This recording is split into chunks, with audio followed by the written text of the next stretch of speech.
लोग मुसलमान हैं, अल्लाह का शुक्र है, दुनिया में सबसे मजबूत कौम है।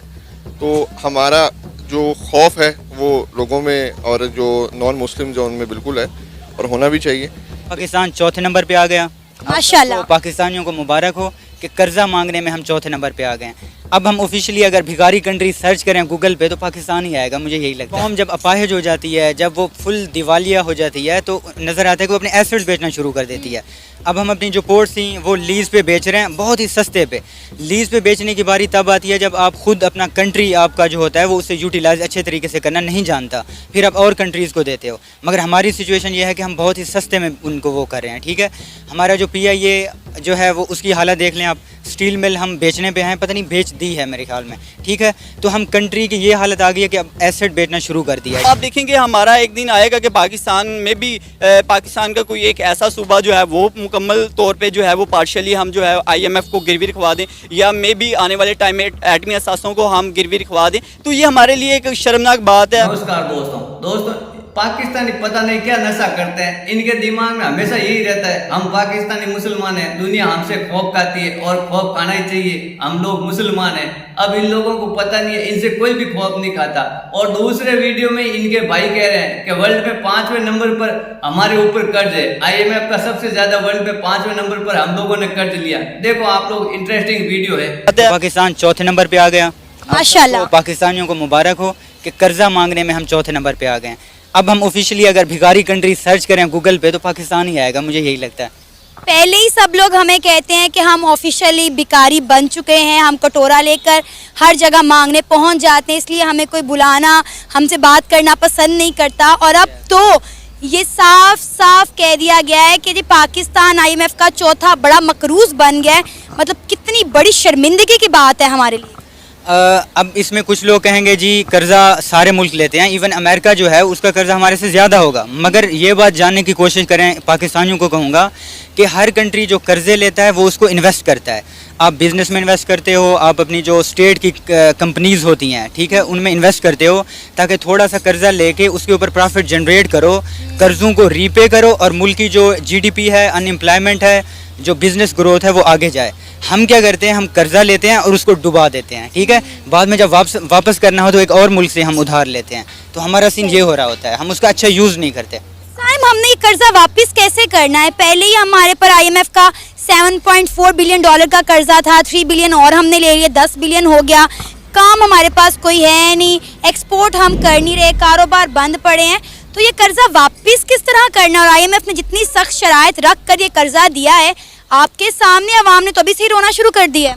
कर्जा स्लोली हम, जैसे न्यूयॉर्क में हमारा जो PIA का होटल था बहुत बड़ा, वो हमने सेल कर दिया। एक कौम जब अपाहिज हो जाती है, जब वो फुल दिवालिया हो जाती है तो नज़र आता है कि वो अपने एसेट्स बेचना शुरू कर देती है। अब हम अपनी जो पोर्ट्स थी वो लीज़ पे बेच रहे हैं, बहुत ही सस्ते पे।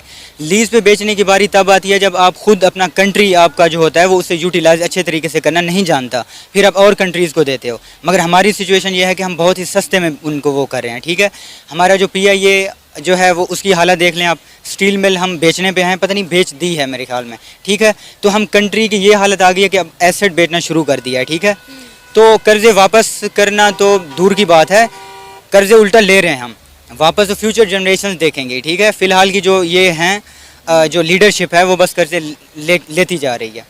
यही बात तो मैं आपको कह रही हूँ कि हम कर्जे लेते तो जा रहे हैं, इन्हें उतारना किस तरह है?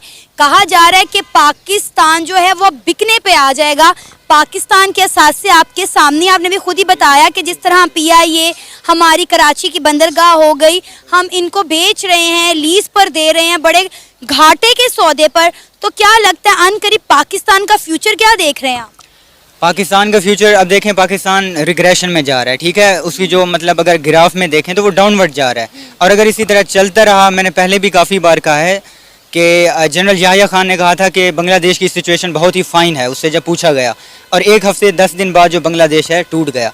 तो अगर हमारी लीडरशिप हमें ये चूरन बेचती है कि Pakistan is perfectly fine, IMF ने बेल आउट पैकेज दे दिया इतने लंबे अरसे बाद, इतनी सारी मीटिंग्स होने के बाद, तो इसमें हम ये नहीं कहेंगे कि वो ठीक है, चाहे वो मिलिट्री हो, चाहे इस्टेब्लिशमेंट हो, या हमारी जो सिविल पॉलिटिशियंस हों।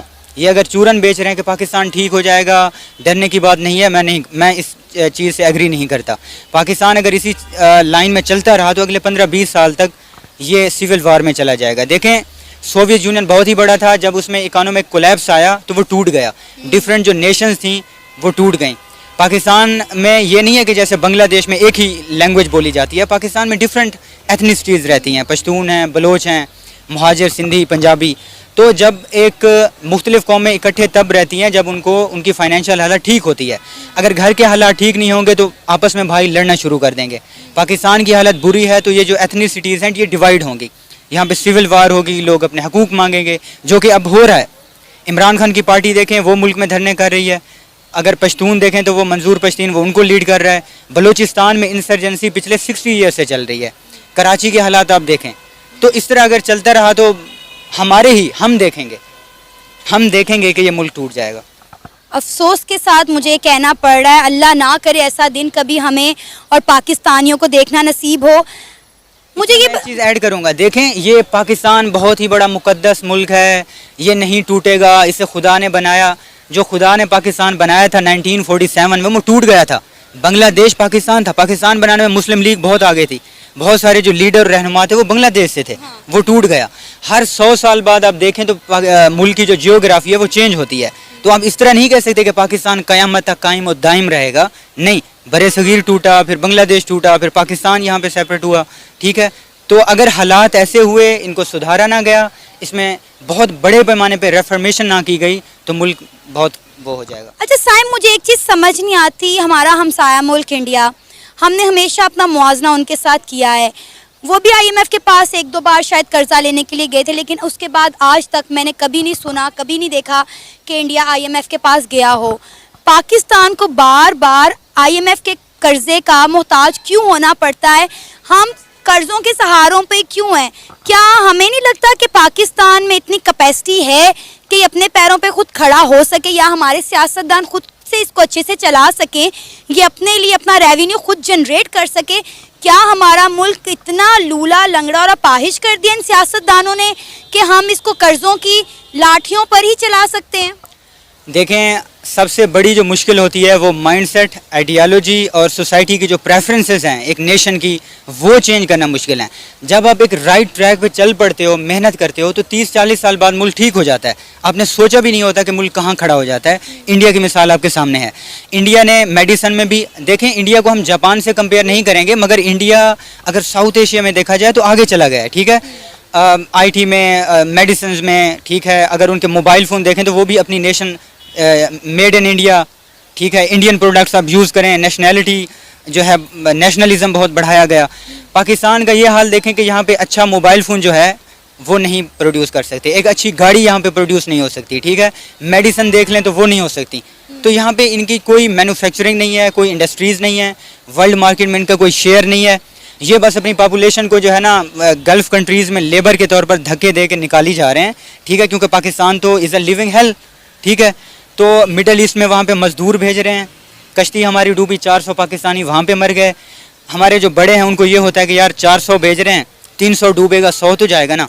ऑनलाइन रिमिटेंसेज आएंगे, डॉलर्स आएंगे तो मुल्क थोड़ा बहुत चल पड़ेगा। इनको ये है बस, यहाँ पे इंसानी जान की कोई कीमत। तो दोस्तों, फ्रांस ने दिखा दी पाकिस्तान और तुर्की के लोगों को उनकी औकात। फ्रांस ने वीजा देना ही बंद कर दिया। क्यों? इन लोगों को पता है फ्रांस को कि भाई ये लोग शरणार्थी बनकर आते हैं, फिर धीरे धीरे देश पर कब्जा कर लेते हैं, फिर यहाँ पे आतंकवाद फैलाते हैं और यहाँ पर दंगा फसाद करते हैं। तो और भारत के लिए फ्रांस ने वही छूट दे रखी है, चाहे वो कोई भी जाति धर्म का हो, फ्रांस में जाकर अपना बिजनेस कर सकता है। क्यों? फ्रांस और भारत के टर्म्स बहुत बढ़िया है। तो ये देखकर पाकिस्तान के लोगों को जलन है। इसके उल्टा IMF का दुनिया का 4थे नंबर का कर्ज लेने वाला देश बन गया पाकिस्तान। आज आप लोग देखो, इंटरेस्टिंग वीडियो था, आप लोगों को खूब मजा आया होगा। और इस एक वीडियो में भाई कह रहा है कि भाई हम पाकिस्तानी मुसलमानों से सभी खौफ खाते हैं और खौफ खाना चाहिए, लेकिन ये भाई भूल गया कि भाई अब कोई खौफ नहीं खाता। आज शेर को सवा शेर मिल जाता है और इंडिया से दुनिया खौफ खाती है, इंडिया किसी से खौफ नहीं खाता। तो इंटरेस्टिंग वीडियो था, आप लोगों को मजा आया होगा। अगर मजा आया है तो मेरे चैनल को लाइक करना, शेयर करना और सब्सक्राइब करना। मैं मिलता हूँ ऐसी एक इंटरेस्टिंग वीडियो में।